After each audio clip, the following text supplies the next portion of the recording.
हाय दोस्तों। आज की दुनिया में डेटा ही सबसे बड़ी ताकत है और हर ऑनलाइन लेन देन, स्ट्रीमिंग, क्लाउड सर्विसेज सब कुछ डेटा पर निर्भर करता है। और दोस्तों, भारत में दो दिग्गज कंपनियां हैं जो दोस्तों इस डेटा को संभालने की होड़ में लगी हुई है। और इन दोनों कंपनियों ने दोस्तों हजारों करोड़ रुपया इस इंडस्ट्री में झोंक दिया है। और दोस्तों, सवाल ये उठता है कि दोस्तों क्या भारत का अगला डेटा सेंटर किंग इन दोनों में से कौन हो सकता है और कौन सी कंपनी इस रेस में दोस्तों आगे निकल सकती है। तो दोस्तों इसको देखेंगे। और दोस्तों देखेंगे पहली कंपनी, तो इस कंपनी में दोस्तों सेल्स इस कंपनी का लगातार ग्रो होता हुआ ही नजर आया है। ऑपरेटिंग प्रॉफिट देखेंगे तो यहाँ पर भी काफी शानदार ग्रोथ नजर आएगी।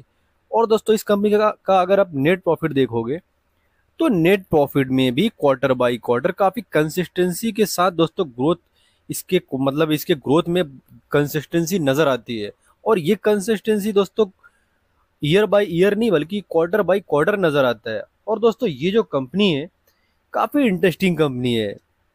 और दोस्तों ये कंपनी भारत की एक प्रसिद्ध रियल एस्टेट फर्म है, जो कि दोस्तों अभी हाल ही में देखेंगे तो रियल एस्टेट से दोस्तों अपने आप को ये डेटा सेंटर इंडस्ट्री में बड़े बड़े अपना दांव खेल रही है। और अपने जिनका जो मुख्य बिजनेस था वो रियल एस्टेट का था। अभी ये दोस्तों डेटा सेंटर का जो काम है इस पर काफी ज्यादा फोकस कर रही है।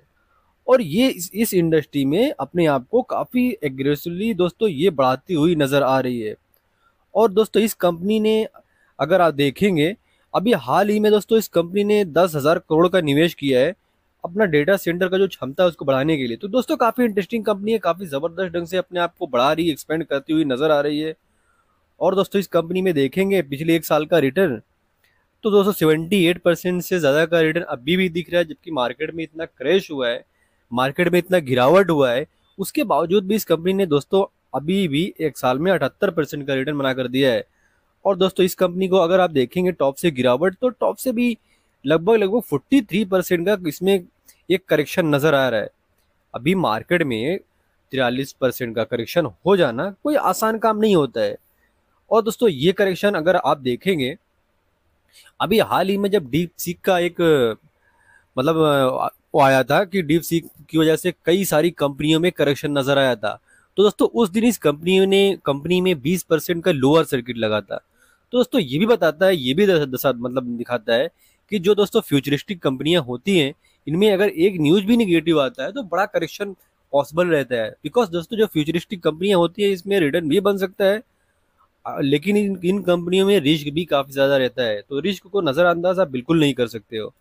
आप इस कंपनी का सेल्स ग्रोथ देखोगे तो काफी शानदार सेल्स ग्रोथ नजर आएगा। अगर आप इस कंपनी का प्रॉफिट ग्रोथ देखोगे तो यहाँ पर काफी शानदार ग्रोथ नजर आएगा।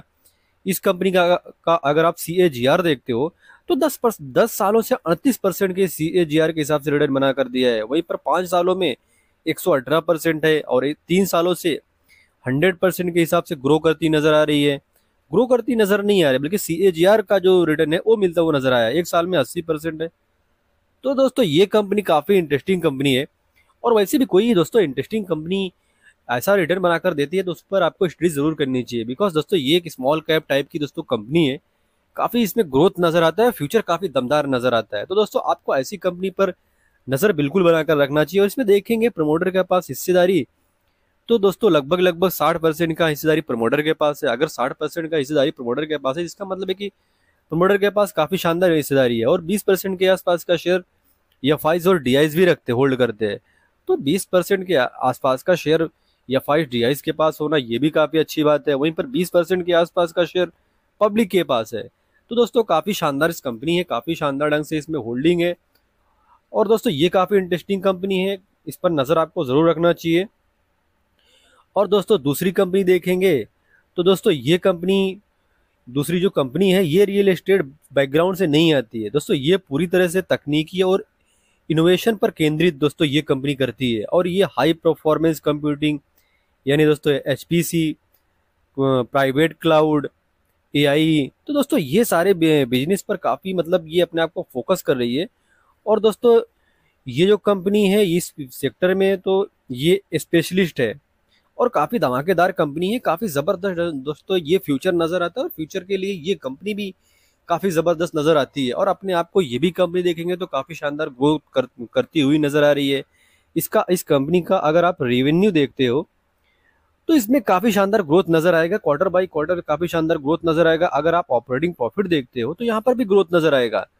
नेट प्रॉफिट देखोगे तो नेट प्रॉफिट में भी ग्रोथ नजर आएगा। तो दोस्तों इंटरेस्टिंग कंपनी है। और इसमें देखेंगे पिछले एक सालों से तो फ्लैट नजर आ रहा है दोस्तों। ये कंपनी में 4% का इम्पैक्ट डाउन ही नजर आएगा आपको। और टॉप से देखोगे तो लगभग लगभग 48% से के आसपास दोस्तों इस कंपनी में टॉप से हैवी करेक्शन हो चुका है। और वैसे भी दोस्तों कोई अच्छी कंपनी होती है, कोई ग्रोथ कंपनी होती है, कोई फ्यूचरिस्टिक कंपनी होती है, तो उसको आपको ऐसे समय में ही इस कंपनी में स्टडी करना पड़ता है जब दोस्तों ये कंपनी गिरावट में होती है। अदरवाइज जब ये ऐसी कंपनी भागने को आती है तो वो हाथ में नहीं आती है, आप इनको कंपनियों को पकड़ नहीं सकते हो।